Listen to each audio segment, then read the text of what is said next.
Hindi film industry में 80 के दशक के आसपास सुरेश ओबराय की एक अलग ही खासियत हुआ करती थी। सुरेश ओबराय बतौर supporting actor Hindi film industry से जुड़े रहे, जिन्होंने अपने मेहनत और काबिलियत के दम पर हिंदी फिल्म इंडस्ट्री में अपनी अलग व खास पहचान बनाई। सुरेश ओबराय ने बॉलीवुड की कई सारी नामचीन फिल्मों में अपनी बेहतरीन अदाकारी का नमूना भी पेश किया है, तभी तो आज भी उनके चाहने वालों की कमी नहीं है। इनिशियली डेज में अगर बात करें तो सुरेश ओबराय को भी कड़े संघर्षों से गुजरना पड़ा। आपकी जानकारी के लिए बताना चाहेंगे कि भले ही सुरेश ओबराय फिल्मों में बतौर लीड एक्टर काम बहुत ही कम किया, लेकिन बतौर सपोर्टिंग एक्टर और विलन किरदारों के जरिए ही उन्होंने सदी का महानायक कहलाए जाने वाले अमिताभ बच्चन, मिथुन चक्रवर्ती और जितेंद्र जैसे अभिनेताओं को जबरदस्त टक्कर दी थी। उन्होंने बॉलीवुड में अपनी जो इमेज बनाई उसके पीछे उन्होंने काफी कड़ी मेहनत भी की और इसका उन्हें फल भी मिला। जन्म की अगर बात करें तो हिंदी फिल्म इंडस्ट्री के बाकी कलाकारों की तरह आजादी से पहले इनका भी जन्म हमारे पड़ोसी मुल्क पाकिस्तान में हुआ था। 17 दिसंबर 1946 को इनका जन्म क्वाटा में हुआ था।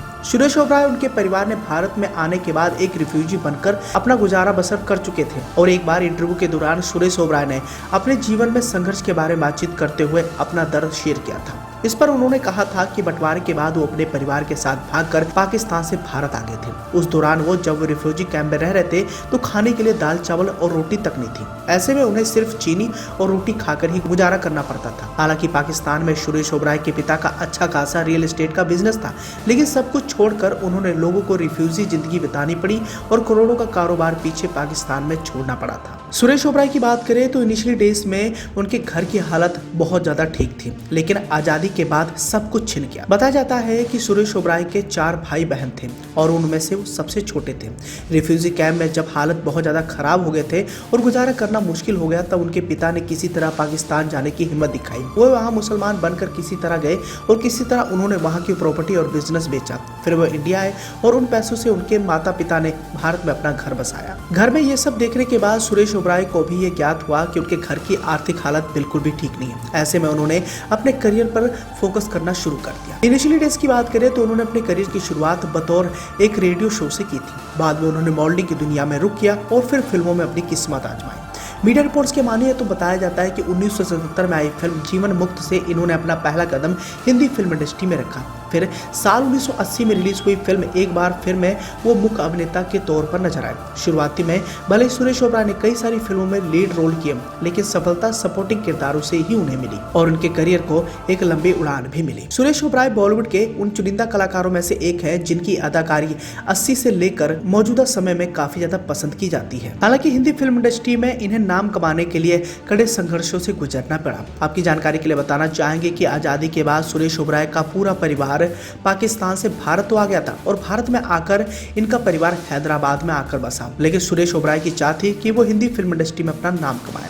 जानकारी के लिए बताना चाहेंगे कि सुरेश ओबराय ने एक बार खुलासा किया था कि महज 400 रुपए जेब में लेकर वो मायानगरी मुंबई एक्टिंग की दुनिया में अपना भाग आजमाने आए थे और यहाँ उन्हें सफलता भी मिली। अब इस बात से तो सभी जानते हैं कि उन्हें शुरू से ही एक्टिंग में दिलचस्पी थी और यही दिलचस्पी के चलते वो हजारों सपने पिरोए हुए मुंबई आ गए थे। सुरेश ओबराय ने अपने करियर की शुरुआत एक रेडियो शो से तो की थी, लेकिन मॉडलिंग की दुनिया में जब इन्होंने हाथ आजमाया तो इनके कई सारे दोस्त बन गए।